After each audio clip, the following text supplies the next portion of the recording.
Alright guys, Cam Alex Mason here, and today, I almost forgot about doing this today, but we're going to be talking about this will be the third episode for Call of Duty, a Halloween related topic, and today we're actually going to be talking about the Predator movie, um, basically, where we get, it's based on the new field order, the Predator one, or the Jungle Hunter, whatever you want to call it in this game. And basically, this all takes place, it's funny, it actually takes place on the release date that the movie came out. So, basically we have this, movie, lasts for 3 days. Not the actual time duration, but during the plots of the movie, it's like 3 days before the actual movie ends. And it starts from June 12th, 1987 in Valverde, Guatemala, all the way to June 14th, 1987, Valverde, Guatemala. So, the movie basically starts off with the Predator ship just landing in Guatemala, and, we eventually go to, some area where these groups of U.S. Army / U.S. Marines, I guess, apparently this, in my opinion, in my theory, I believe this has something to do with the Iranian Contra affair, because back in the 70s and 80s, we hired some Contra rebels to attack this Conquistas or something? Or is it Sandistas? I don't know. But they were worried that the Sandistas or something were conspiring with the Soviet Union at the time, and they were the enemy to beat. So, basically, apparently one of these guerrilla teams took certain stuff, and Dutch, or Alan Dutch Schaefer, however you pronounce that name, aka Arnold Schwarzenegger, and his team are sent in there to go along with the CIA to rescue presidential cabinet minister who was kidnapped by the guerrilla forces neighboring Valverde. And they called him in because they know that he's only a rescue team guy, because he doesn't do any other missions anymore. So now he's somewhat like a mercenary. And they have UH-60, not UH-60, UH-1 Iroquois, the ones that you see famously in Vietnam movies and stuff, based on the Vietnam War and all that. But basically, they go in there, and he gets to be paired up with his old friend Dylan, who is now a CIA agent, who is supposed to help assist them, and they go and rope down into the jungle just like Vietnam. And they come, and the first encounter they see on this mission is a crashed Bell UH-1 Iroquois containing several U.S. Army Special Forces units who have been skinned alive and hung by their entrails. And by that I mean their interior organs. And then Dutch found one of his old friends and says, and he's like, what is this man doing here? He's not normally, last time I checked, he was over somewhere else. And then Dutch and the whole thing, whole team go to a heavily defended rebel place and take out the inhabitants, and as well as a Soviet military advisor. So I guess that would mean that these guys are Sandistas, or whatever the enemy was. And there's, I think, what is an enemy Bell UH-1 Iroquois, because the Russians have used our stuff before. They blow that up with an M203 grenade launcher from their M16s.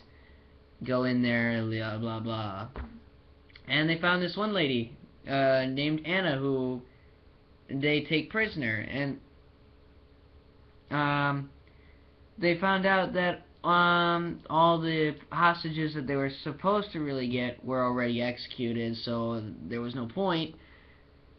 And then they found out the cabinet minister was actually, and his aide were actually really CIA agents carrying vital intel, and Dutch gets pretty pissed off that because he doesn't like sending his men into battle for military use anymore. He likes to be sent in for rescue only, because of how many men he's lost over his years in combat. So when he confronts Dylan, Dylan is like, well, okay, I called you because I know this was the only way I could actually get you to do anything. He's like, well, and then Arnold would be probably like, well, you could have just asked. I mean, Jesus Christ, it's not that hard. So we get to that. All of a sudden, one of their guys, who's like watching her. Ah, crap. This thing has like issues now. So basically, they come across, one of them gets killed after guarding the lady, and gets killed by the jungle hunter, aka the predator. They had another guy who's got like a badass minigun. He died too. So pretty much it keeps getting on to the point where like everybody is dying, and then Arnie. Basically, once they got in there, they were supposed to leave out, and then basically this is where he goes to, get to the chopper! We must get to the chopper! But, they had trouble doing it, so they pretty much lost everybody on the way. The only people that managed to survive were Dutch and Anna, but Anna went on ahead. He stayed behind to try and, like, fool the Predator, and the Predator kept following him after killing all his men and ripping their spines/skulls out, because he ripped out both of them still intact, and he's like, yes! Achievement unlocked, basically. He eventually, like, goes through, like, almost everything that a human probably couldn't, like, possibly survive, like, fall down a waterfall, a cliff, and everything else that. Basically he gets covered completely in mud, and then he's like, this is it. I never thought I would die like this. But then the Predator can't really see him. He's like, why can't you see me? And then he's like this. He's looking at the mud, processing. Oh my God! He can't see through mud. I must cover myself all over it. Or cover it all over myself. So he uses that to his advantage, and basically sets up a big ass trap in like this big ass camp he's got, and like attracts the Predator. And the Predator, he's like beating the shit out of this guy, and then all of a sudden he beat him up to a pulp so badly that he actually took his helmet thing off, you know what, with all the stuff. And then when he looked at him, and you know, they did this, he's like, you are one ugly motherfucker. And all of a sudden they get into another heated battle. This time fists were involved, and obviously the Predator was far more superior at this point. And then, but however, and muscle and brains is not the same, doesn't really comply sometimes. You need to have both of those in order to actually do that. So, in other words, the Predator screwed up, and he's like, oh shit, I forgot, he's got the trap. So he got trapped, basically nearing death, and then activates his last resort, his little self-destruct mechanism, and then gives the evil laugh. He's like, you're about to die, bitch. It's like, shit.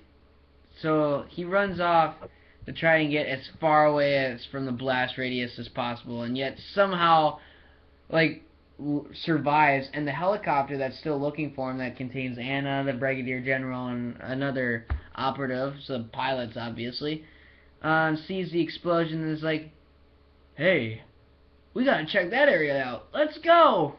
He's like, okay. So they go over there, they land and pick him up, and then he's like, get me out of here, this place was boring. This place was a living hell. I do not want to keep seeing more shit like this. But, yeah, so, that's what happened. This is another, like, Fox production, and when I first was, like, watching the trailers for, like, Call of Duty Ghosts DLC packs, I was honestly hoping that there would be a Xenomorph field order, but apparently you just can't do that. I mean, you did it with Michael Myers, and you did it with the Predator, but you didn't do it with the damn Xenomorph. Same goes for the weapons DLC too. I mean, it was great that you had more weapon DLCs than what Black Ops 2 did, but last time I checked, you guys said in like the beginning when you were making the first DLC that you were gonna like include weapons for like every single DLC map. Or maybe that was just me. Maybe that was me who heard it like that. But, you know, you don't just stop right there, because everybody was like, hey, I wanted this new weapon. I want to see what it's like compared to the ones that we already have. But, you know, you just can't do a whole lot. But anyway,